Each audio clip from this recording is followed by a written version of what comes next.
Hi, welcome to the photo department. First, I want to thank nobody for sponsoring this video. This channel has no sponsors, so I don't have to thank anyone. I don't know what I'm doing. I'm drinking some tea for this mini-sode. This is High Mountain Oolong, and it's very good. I love oolong teas, and it's just really hitting the spot. In my Heath mug, of course. Gotta represent. The question I've been getting asked a lot, and this has been coming up a lot for years, I guess, is what my favorite camera of all time is. And that's a difficult question. I have used lots of cameras since becoming a photographer. I've been able to shoot with so many different types of cameras that do all sorts of different things, and it's really been a privilege to do so. And you know, there are so many cameras that are specialized to one thing or a couple things, or some cameras that do something really well while others do something else. So it's really hard to kind of pinpoint like what is the best camera in my mind, or at least my favorite camera. There's the X Pro 2, which is what I'm filming this on. There's the Nikon F2, which is my favorite 35mm camera for sure. There's the Mamiya RB67, which you guys have heard me talk about constantly. This is obviously one of my favorite cameras. If I was gonna have a desert island favorite camera of all time, that camera would 100% be the Pentax 6.7. And why is that?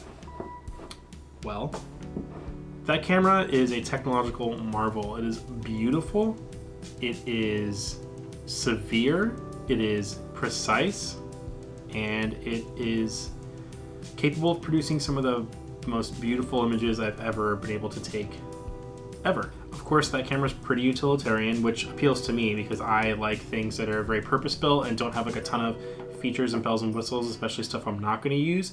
So I really enjoy that camera for its stripped down, very simple, straightforward kind of design. There are some caveats to that camera, and I'll get to that in a second. The stuff that I really like about that camera in the first place are aesthetically, it's a beautiful camera. It just looks amazing. It gets a lot of comments or looks or questions when I bring it out somewhere in public. It's got a good weight to it. It's a heavy camera, and that weight helps to steady the camera when taking slower shutter speeds. It shoots in my favorite format, which is 6x7. It's great for, you know, magazine work or portraits, product photography. Just the way that frame looks, it just is a very nice looking, good ratio. I like it for a lot of things. I prefer it over like the 35mm frame, which is why I shoot with the 6.7 so much. The thing that I like most about that camera is gonna have to be the 105mm 2.4 lens. That lens is insane. Subject separation from the background is extremely prominent, and it seems as if the image is almost three-dimensional in character, which is really cool. The out of focus rendering is really, really nice. It makes the background kind of melt into this kind of gooey, like, dreamscape. It looks really, really great for portraits, which is what my favorite thing to do with that camera is. So I think that lens is actually the best portrait lens ever made. Of course, that's my opinion, and there might be someone else who would disagree. I think that putting that lens head to head with any other portrait lens, it'll hold its own very well. Stylistically and artistically, that would be the lens that I would choose. Some of my favorite photographs I've made were made with a Pentax 6.7, just because I think that the camera inspires me to shoot more. The ergonomics, the way it looks, the way it feels in my hand, the way the images look when I process them, it just, everything kind of works together in this great package that really inspires me to shoot more. It's really important to use a camera that inspires you to shoot, which I stated in my best camera for 2018 clickbait video. A camera that inspires you to pick it up and use it is going to be the best camera for you, and that camera ticks all the boxes for me as far as that goes. There are caveats to that camera. It's heavy, it's like a boat anchor heavy. It is good for stabilizing the camera when taking shots with those slow shutter speeds, but like honestly, other than that, it's just a backbreaking beast. The advance mechanism is fairly delicate, so if you drop that camera with any sort of height or toss it around too much, you can really mess up the advance mechanism, which would mean that your shutter timing is all off and everything's all discombobulated, and it's going to need a CLA. Also, those cameras are old now. They're showing their age, you know, a lot, and that means it's going to need a CLA just to make sure it runs properly. Both the Pentax 6.7s that I owned needed to go to Eric, who's like the only Pentax repair guy in the US, to do a CLA, and it was not cheap. We're talking hundreds of dollars. They came back perfectly in tune and working great, but you know, that's a lot of money to shell out just to make sure a camera works in the first place. And there's the metered prism. It's heavy, it's large, it's expensive, and you know, it works really well. The meter works super well, but it's just a big clunky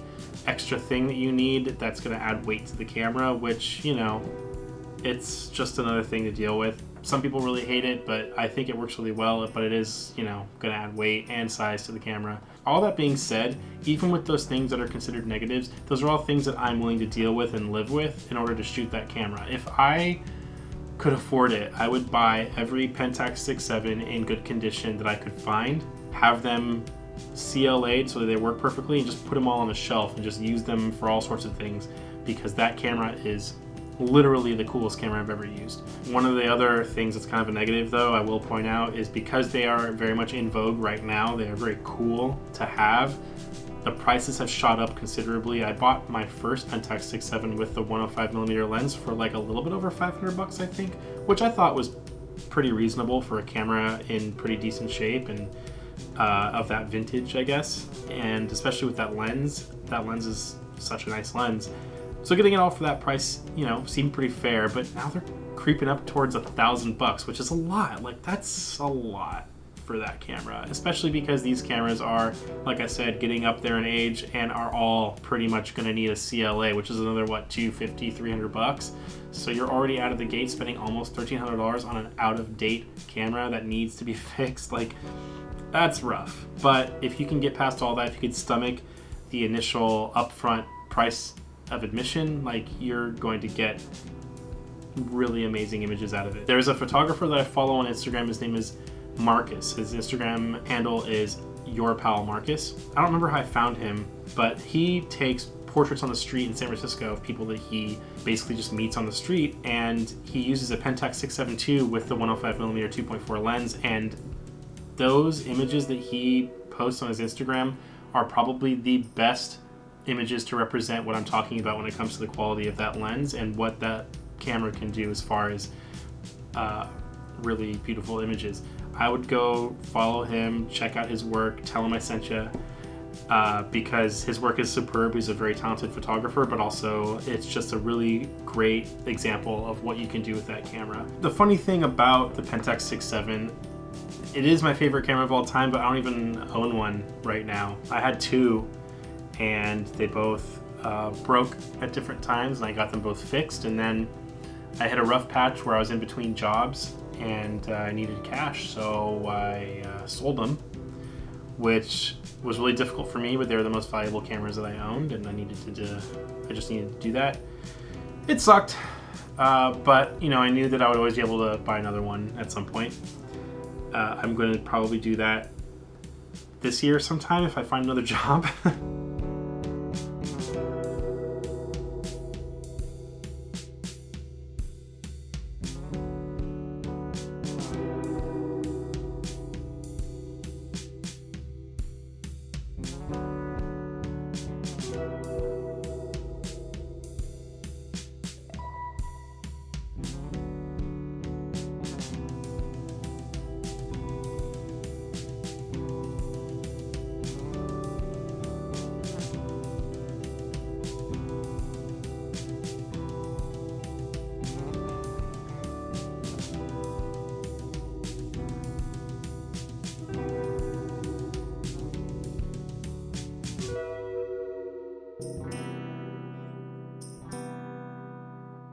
So that's my favorite camera. That's it. That's the episode. I'm gonna drink more of this tea. Gonna hang out with my friends here. Gonna go to bed. It's 6:15. I'm not gonna go to bed. It's only 6:15. I'm gonna stay up for a lot longer. I'm not even tired. What am I doing? Alright, thank you guys for watching this mini-sode. Make sure you follow me on Instagram at Christopher Sturm. Follow and go check out Your Pal Marcus on Instagram. Really cool work. really awesome. Go check out that other video I made about the Pentax 6.7 last year. It's not my best video, but it breaks down a lot of the features and stuff you can do with that camera, so it's interesting to watch. And like and subscribe, because I'm getting new subscribers and it's really cool, but I need more because I want to be relevant. Don't we all want to be relevant? No? Yeah. All right, see you later.